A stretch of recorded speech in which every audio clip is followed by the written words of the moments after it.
Final athlete here for the day, we've got Napheesa Collier. So if you've got a question, please raise your hand for Napheesa. And we're going to start with Rico Cabrera. Yes. Good evening. Can you hear me, Napheesa? Yes. Hello? Yes. How are you? Good. How are you? Good. Fine. Thank you. Calling from East Los Angeles, California, and good to see you on the squad and developing, of course, maturing and getting that playing time is so important. But talk about the bond, the chemistry thus far. You've been used to each other now for over a couple of weeks, maybe even longer than that, excuse me. But how does it feel now going in when you're called upon and you know you're going to be playing with different units, backcourt wise, front court wise? Just talk about the compilation of things that have benefited you and how you're looking for the game against Japan. Yeah, I mean, I definitely am so sorry. I'm so happy to be here, and you know, it doesn't really matter what kind of playing time. I just want to be able to help my team in any way that I can. So whoever I have to sub in for, making sure that I'm ready and prepared at any point of the game to go in. And same thing for Japan when we play them tomorrow. I want to be able to help in any way that I can. So again, just staying ready and you know, prepared for when my number's called. Thank you very much. Good luck. Doug Feinberg. Hey, Fee. I was talking to Gino the other day, and we were joking that the UConn's taking over the world, so to speak, because you have Kia and Aaliyah playing for Canada. You have Gabby playing for France now. Obviously, all the U.S. players. Just what does it mean to see all these former teammates of yours and other UConn alums playing for all these teams around the world, so to speak?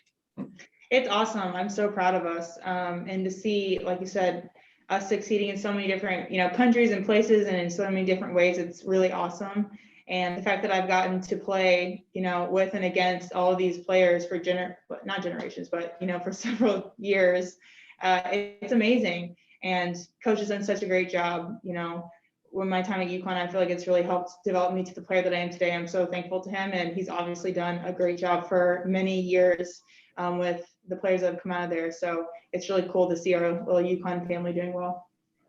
I mean, you mentioned generations, but there really are. I mean, you have Jen, like the sort of the first group, and you have Aaliyah, who's the current group. So that's 25, 26 years we're talking here. So that is generational. Is it neat to know that, I mean, Sue and Dee were sort of there a decade before you, and now Aaliyah's there a couple of years after you, so to speak, that it is 25 years we're spanning here, not just like a little nugget in time?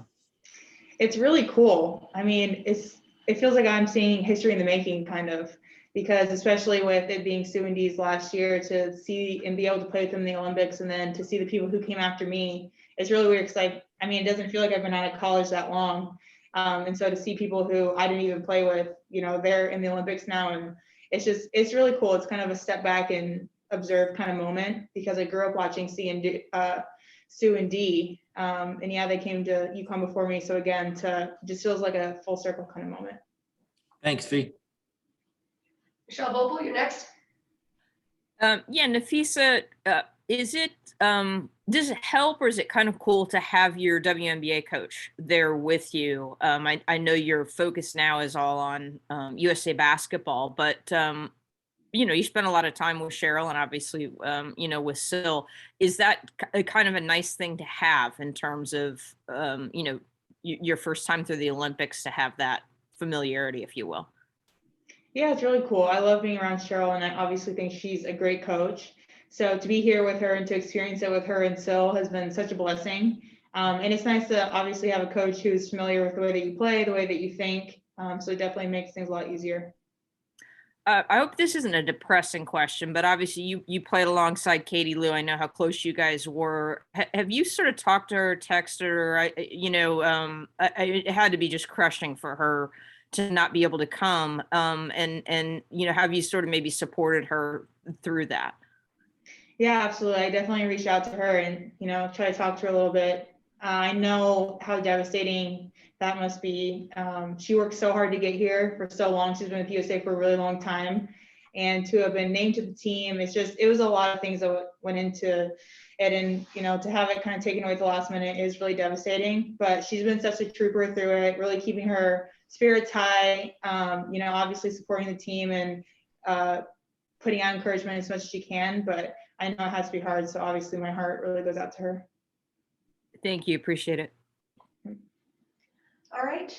Thank you very much, everyone. And thank you, Napheesa. Thank you. We are done for the day. Bye.